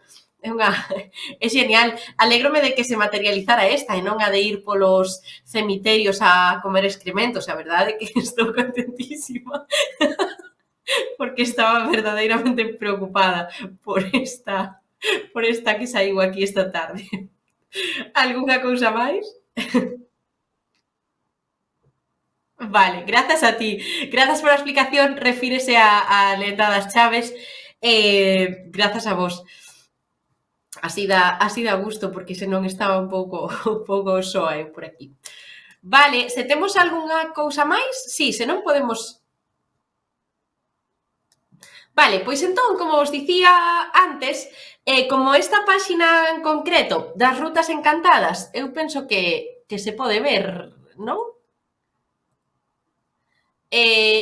Vamos a intentar poñer a páxina das rutas encantadas, porque, como vos dixen que antes pasei así un pouco rápido, para non perder tempo, sobre todo, da explicación dos contidos propiamente de linguas, pasamos bastante, penso, rápido por esa páxina. E a verdade é que aí hai unha maravilla de recursos que seguro que vos van gustar neste modo no que estamos agora inmersas de ver lendas e de coñecer lendas e demais, seguro que vos vai chamar a atención. Mentras nos vai poñendo a páxina, dicíavos que un dos recursos que máis vos recomendo desta páxina de Galicia Encantada sería este recurso lexicográfico, esta enciclopedia sobre criaturas míticas galegas, porque xa sabedes que aquí falamos de algunhas, pero non falamos de 200 delas que hai. Non falamos, por exemplo, de fadas, non miramos a diferenza entre os mouros e as mouras, por exemplo, non falamos tampouco de algúns outros animais que teñen orixe mitolóxico e do que supón. Penso que agora xa temos a páxina por aquí. Así que íbamos dicir que aquí no inicio, isto esqueceuseme antes, tedes unha recollida de libros que tratan precisamente sobre estes temas da Galicia Encantada, se queredes. Tedes aquí unha edición de Antonio Reigosa, que é unha guía de campo da Galicia Encantada. Non quería eu que saltara isto. Non quería facer iso. Que esta páxina web, ademais, foi galardoada co Premio Follas Novas e do Libro Galego no 2021 na modalidade de proxecto literario na rede. Fixadevos que se trata, efectivamente, dun proxecto literario amplísimo no que hai por detrás unha fortísima labor de recollida e de edición e de conservación tamén do patrimonio inmaterial galego e que vos recomendo moito. Non sei se atreverme a volver por aquí, pero que vos quería dicir é que fixádevos, dixemos que había moitísimas criaturas polas que non pasamos, e, por exemplo, poden ser o urco ou o meco. Aquí enlázanos directamente a micromitos, a mitos moi curtiños, e fixademos que están numerados co número 117, 118 e 119, é dicir, hai 116 micromitos mínimo anteriores. Con todo, a onde quería vir era precisamente a este dicionario dos seres míticos galegos, que ademais temos aquí información sobre o mesmo, conta cunha primeira edición do ano 1999, segunda edición inmediatamente despois no ano 2000, terceira no 2002, cuarta no 2004, no 2006 publicouse unha primeira edición en castelán e no 2008 e no 2022 a quinta e a sexta, concretamente. Os autores os que recollen tamén aparecen aquí, Xoán Ramiro, Xosé Miranda e Antonio Reigosa, seguro que algún vos soa o seu nome, e aquí o que tedes é a súa portada, que é preciosa. Se tivestedes a sorte de ter o dicionario dos seres míticos nalgúna das vosas bibliotecas dos centros galegos, botadelle unha ollada, porque a verdade é que é un dicionario pois bastante manexable para ser un dicionario tan longo, pero é un dicionario maravillosamente precioso. A mí pareceme moi bonito, moi chamativo, ten ilustracións moi bonitas, e tedes, como vos dicía antes, 710 entradas, o cal é moitísimo. Tedes que desculpar, porque pensei que nalgún outro tempo aquí había a opción de consultar algunhas das entradas. Hoxe en día, pois, vese que non. Pero vaya, seguro que podedes acceder a él a través das bibliotecas dos centros galegos e podedeslle botar unha ollada. Fixadevos que aquí fai unha especie de sinopse, que divos que poderedes visitar as tumbas de Orcabella e Raíña Lupa, estas son moi coñecidas, asaltarás casas con Pepa Loba tamén é moi coñecida, de feito temos libros enteiros relacionados precisamente con esta lenda, os contos de María Castaña tamén, non sei, navegar no Bergantín Fantasma, andarás os camiños coas ánimas da compaña, etcétera, o Paxaro da Morte, eu que sei, tedes aquí un montón de cousas. E outras das categorías relacionadas que vos dicía por aquí, que que miramos antes a xeografía mítica, e non vos falei da Galicia desaparecida. Fixadevos que cando falamos dos lugares de Galicia, cando falamos en concreto da costa galega, faleivos faláramos dunha lagoa, seguro que vos lembrades, onde vos dixen que existía unha lenda, a lagoa de Doniños, que vos dixen que existía unha lenda relacionada coa orixe desa lagoa tan descomunal.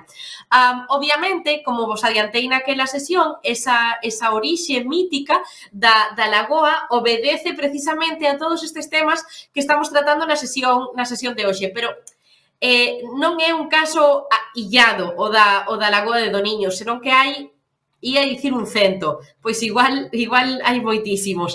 E tedes, non sei, a cidade soterrada do Agro da Pedreda, fixadevos que o que quería dicirvos é que aquí o que se contan son lendas de cidades, de vilas, de aldeas, de igrexas, de pazos, outros edificios que se mergullaron, pois ben sexa por un desbordamento das augas ou que se aterraron, ben sexa por movimentos de terra necesarios, pois non sei, pola orografía do terreo, por as necesidades da sociedade da época ou, como vos di aquí, desaparecidos misteriosamente por efecto de maldicións ou dun diluvio. O máis normal é que non existiran desaparicións,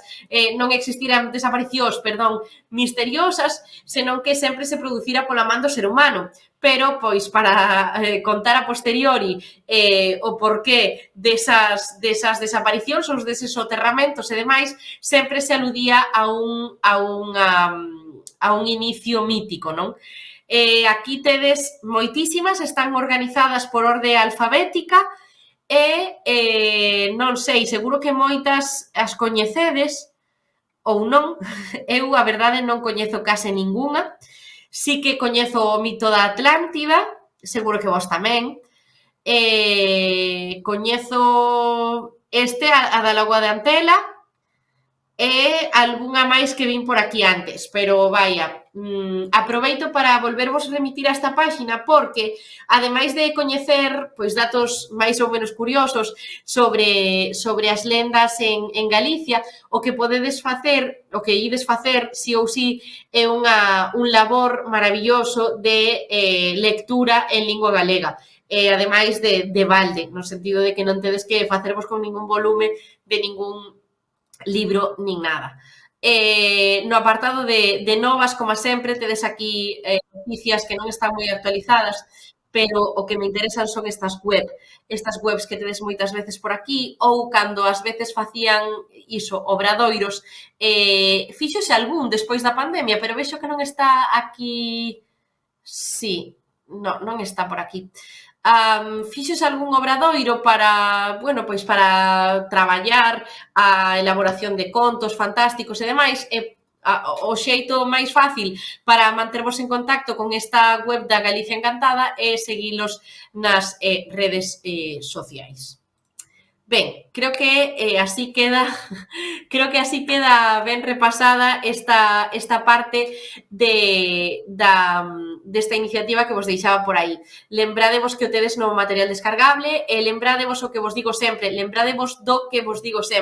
que os recursos que vos interesen, as páxinas que vos interesen e demais, podedes engadilas á pestana de favoritos do voso navegador e así tedelas á man, aínda que o curso de Lingua e Cultura remate. Non tedes por que visionar todas as 50 horas que quedarán por aí de vídeos para ver exactamente a que páxina me refería. Non sei se hai algunha pregunta máis.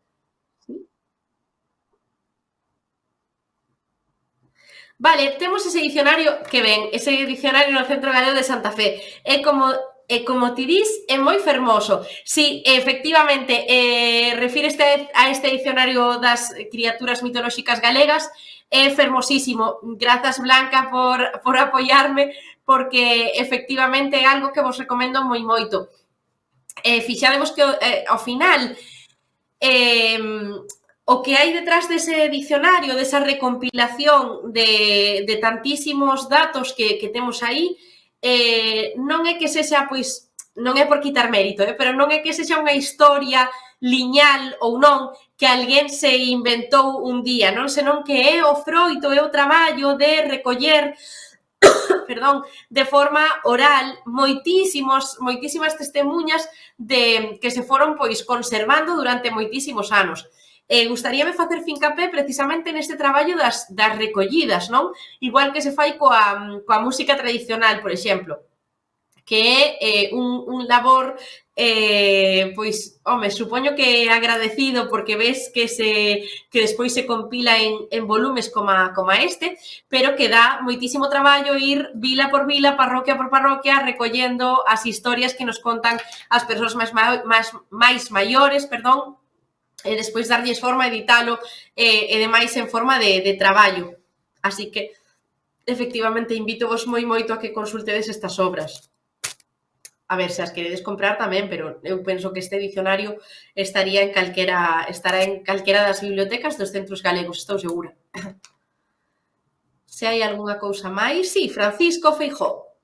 Miña avoa sempre contou... Volvo a empezar. Miña avoa sempre contou que o meu pai foi nacido porque lle realizaron un bautizo antes de nacido nunha ponte cun crucifixo que se facía en mulleres con complicacións noutros partos ou abortos. Efectivamente, esquecín, en realidade é que ao final o tempo é o que é e non dá tempo a pasar por todas estas cuestións. O primeiro, antes de entrar nestes bautizos de antes de nacidos. Fíxate, Francisco, aproveito para facer un apunte lingüístico, que é o seguinte, avoa en lingua galega, avó e avoa son dúas palabras que se escriben sempre con V, a diferenza do que pode pasar nas vosas linguas primeiras. Os avós e as avoas en galego escríbense con V, igual que se fai pois no caso do portugués. E por iso, iso primeiro.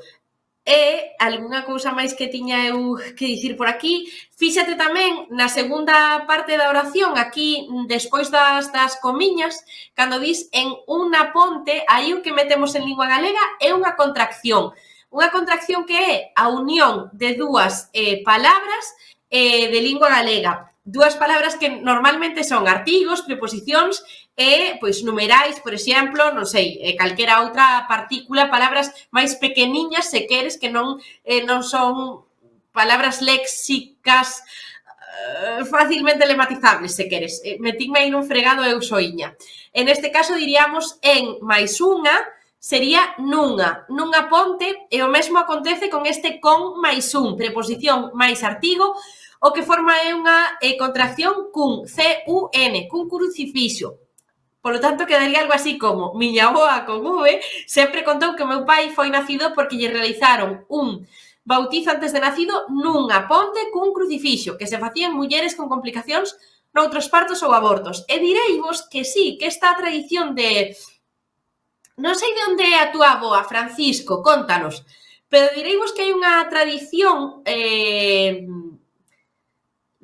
bastante localizada nalgúnas comarcas preto de Santiago de Compostela, nomeadamente as zonas de Cerdedo Cotobade, non sei se coñecedes, nomeadamente tamén as zonas de Silleda, Lalín, A Estrada, esas 4 zonas en concreto, seguro que está máis espallado tamén polo resto das comarcas, pero nomeadamente por aí hai moitísima cantidade de tradición destes bautizos de non nacido e normalmente comprendían unha peregrinaxe das mulleres que querían quedar embarazadas ou que tamén estaban xa embarazadas, comprendían unha peregrinaxe a fontes que tiñan un cruceiro, porque eran pois fontes que estiveron preto dunha ermida ou dunha igrexa ou algo así, e pois ali había un ritual, segundo cada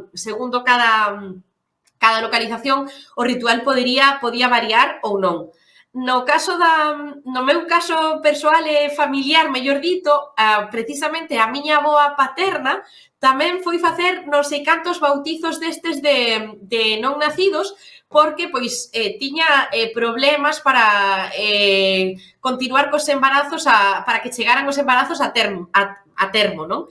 Entón, claro, no seu, non sei, terceiro embarazo, empezou a facer estes bautizos de non nacidos e tiñan que camiñar alrededor de 30 e pico kilómetros cara a unha fonte que había, pois, perdidísima nun pobo a 30 kilómetros da súa casa.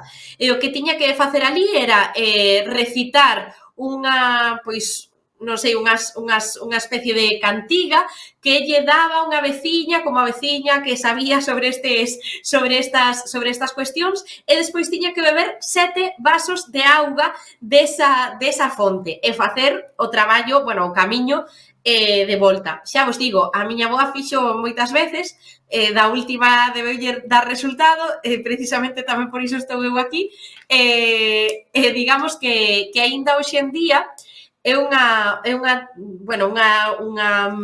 costume que se segue a facer moitas veces a modo de, non sei, case anecdótico, non? Nas mulleres da zona desa fonte. Xa non se recorren 30 kilómetros andando por lugares intempestivos, non? Para facer isto.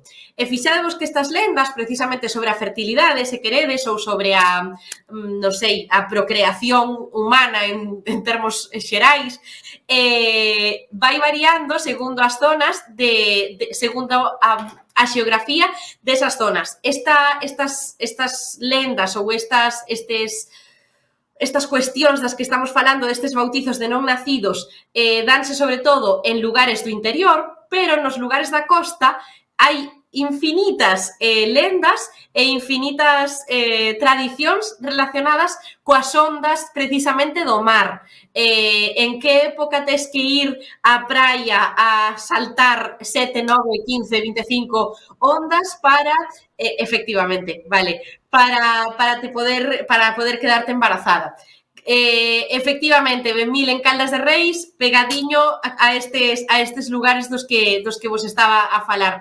Precisamente destas zonas é onde máis se documenta estes bautizos de non nacidos, pero seguramente non, hainos arredor de todas as contornas e difiren destas outras tradicións que hai nas zonas de marítimas, non? Que están pegadas ao mar.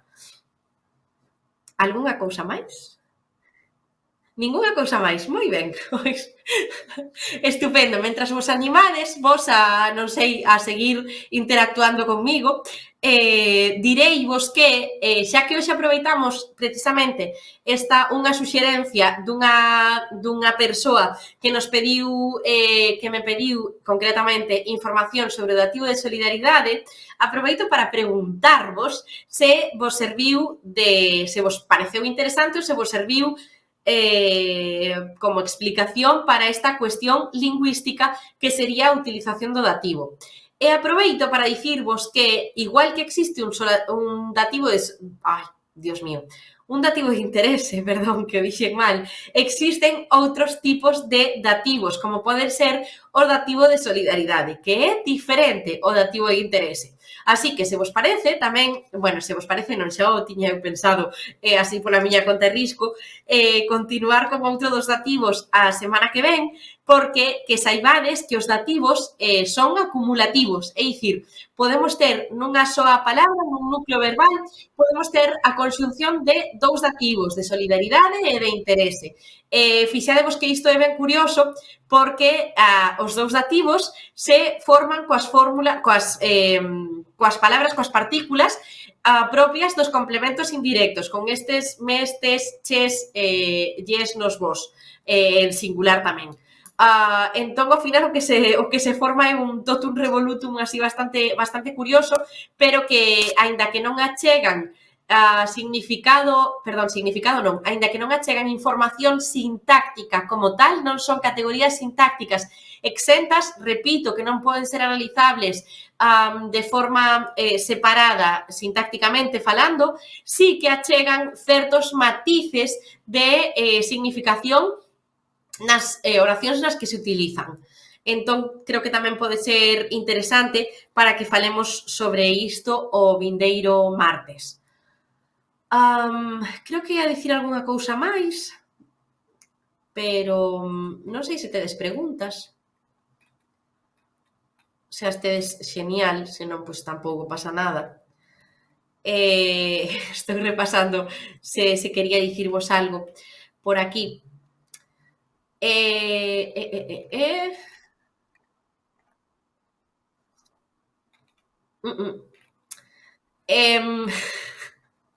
Dicíamos, xa sei o que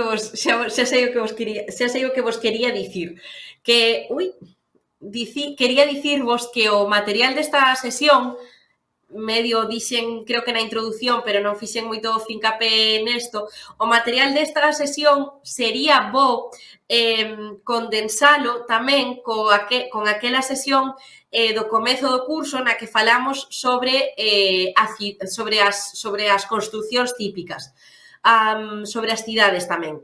Fixadevos que remitimos no principio da primeira hora a que fixemos algunhas descripcións cando falamos da cidade e vos dicía que fixerades unha ruta imaginaria para chegar dun punto A a un punto B, que describirades as accións que tiña que levar a cabo a persoa que quería chegar a esa meta, non? Nesas sesións había vocabulario, máis había recursos lingüísticos concretos para cumprir esa función que se pedía nesa semana. E agora estiven cotexando que podedes engadir precisamente este tema de hoxe, estas partes do corpo que recollen esas descripcións, a esas descripcións que xa fixeramos nos lugares. Polo tanto, se queredes ver así como os materiais máis en conxunto, estes dous son facilmente asimilables un co outro. E fixaremos tamén que todos os contidos deste curso son acumulativos, é dicir, que o mellor hoxe falei sobre algunha cousa que pasei bastante por alto porque xa estaban algunha das outras sesións. Ademais disto, quería dicir que na próxima semana faremos unha recapitulación das cousas que levamos vistas ata o de agora, tamén para que vos poidades facer unha imaxe mental máis clara de todos os contidos dos que estivemos falando. E aproveito, xa que falamos de contidos, de competencias e de obxectivos a curto, medio e longo prazo, aproveito para dicirvos que están non sei se saíron xa ou a piques de saír as convocatorias do CELGA, dos exames do CELGA deste ano. Sei que me preguntastedes nalgúnha ocasión para acreditar o nivel de lingua galega, e aproveito para dicirvos que en estas datas cando comeza a saír a información sobre o CELGA deste ano 2024. Xa sabedes, ademais, para quen non o saiba, porque é nova ou novo por aquí, sabedes, ademais, que na páxina da Xunta de Galicia, en concreto, grazas, en concreto temos aquí a páxina, isto é unha maravilla, nesta páxina web tedes, fixadevos, xa debe estar case todo a piques de se resolver, porque, sí, 20 do 5, aí o tedes. Tedes nesta páxina web os libros do CELGA 1, 2, 3, 4 e 5, creo.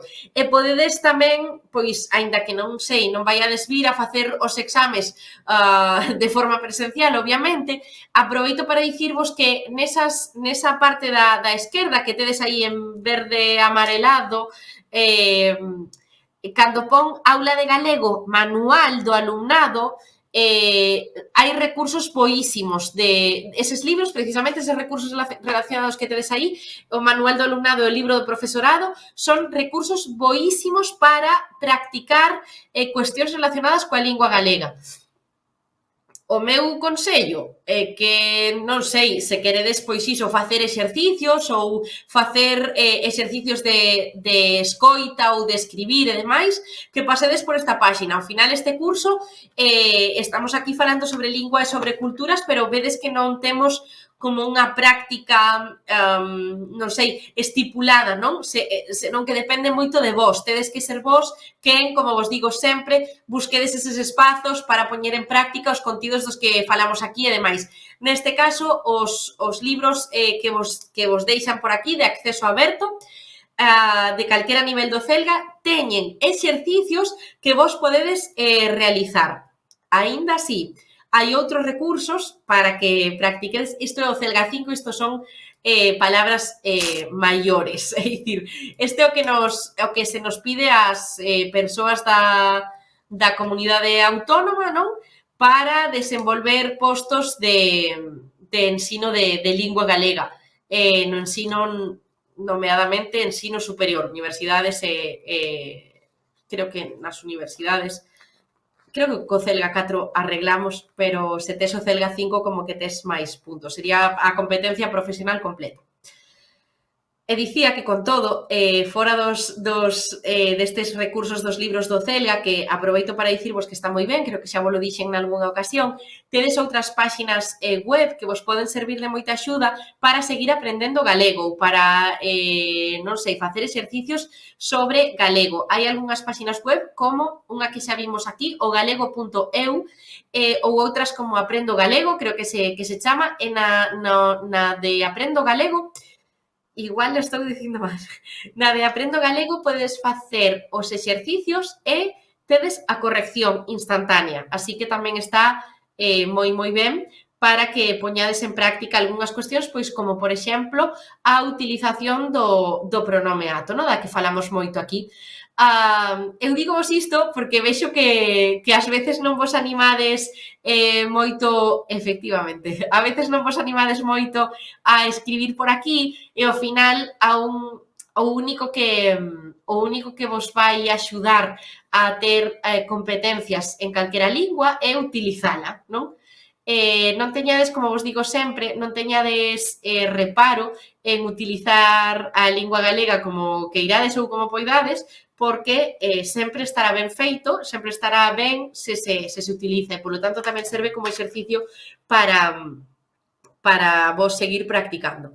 Calquera destas páxinas que vos acabo de dicir serve para que practiquedes, fagades exercicios e demais. E aparte diso, unha parte fundamental sería a de ler e a de escoitar cousas en lingua galega. Para ler, aparte das recomendacións semanais que vos podemos facer aquí, tedes outros recursos como poden ser as páxinas webs, como poden ser, algúns outros recursos dos que falamos aquí onde se recollían artigos ou onde se recollían, non sei, noticias e demais.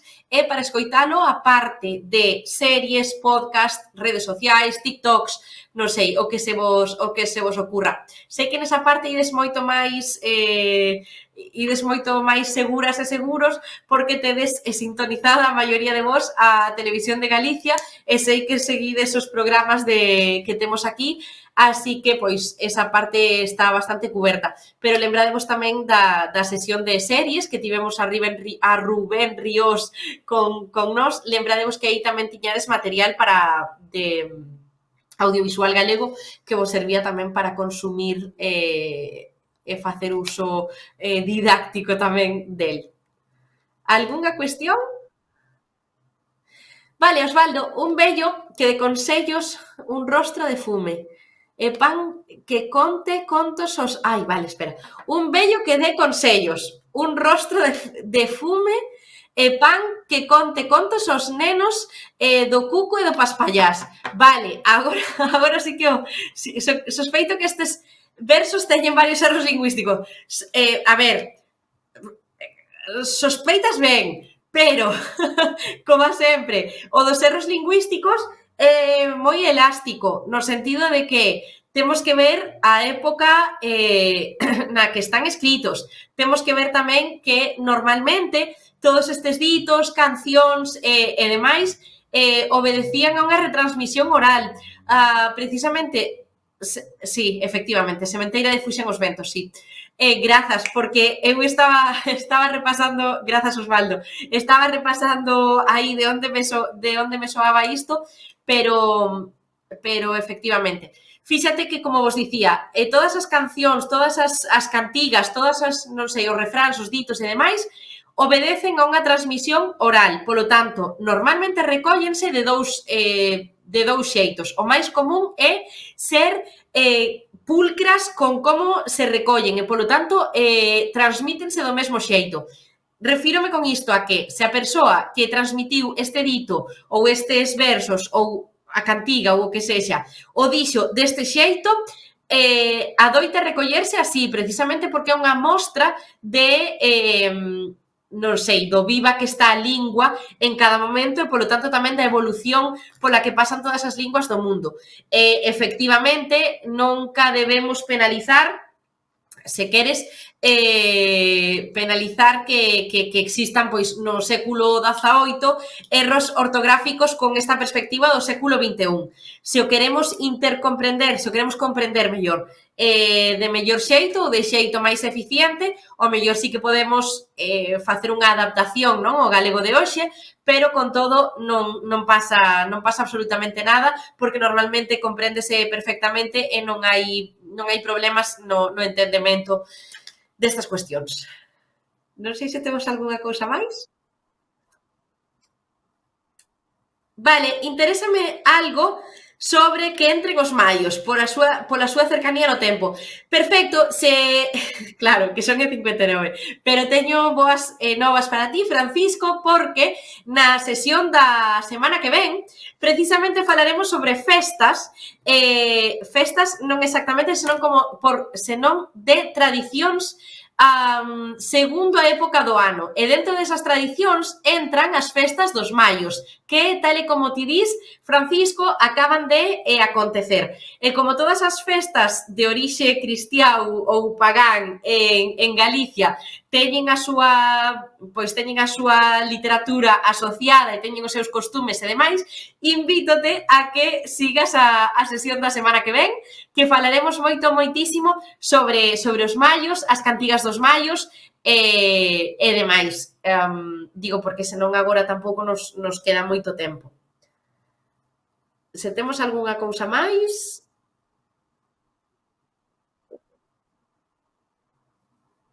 A ver se iso, aos últimos e pechamos que...